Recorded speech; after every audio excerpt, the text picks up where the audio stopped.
এই আশাপু এত সকাল হলে কইলা নাস্তা করতে কোনোদিন তো সকালে নাস্তা খাইতে দিই নেই, আজকে হঠাৎ করে আইলা।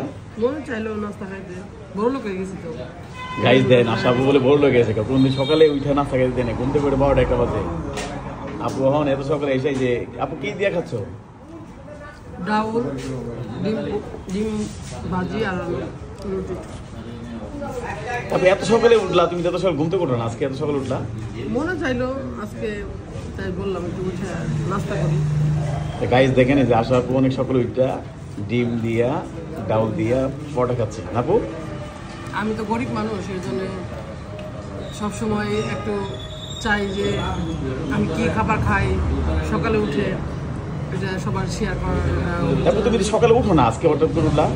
নাস্তা খাই না বিশেষ করে, আর আমি এত মোটা কি কারণে যে সব তেল ঝোল খাবার খাই, এর জন্য মোটা হয়ে গেছি। গাইজ আসা পর্যন্ত দোয়া করবেন তো চিকন হইতে হয় না আপু? আসলে আমার রোগ আছে তো, ওই জন্য চিকন হবো না, কেউ বললো চিকন হতে পারবো না, থাইরয়েডের সমস্যা। রোগ জানি ভালো হয়ে যায় আপু, এই জন্য আমার রোগ হয়ে গেছে, থাইরয়েডের সমস্যা হয়ে গেছে এই জন্য।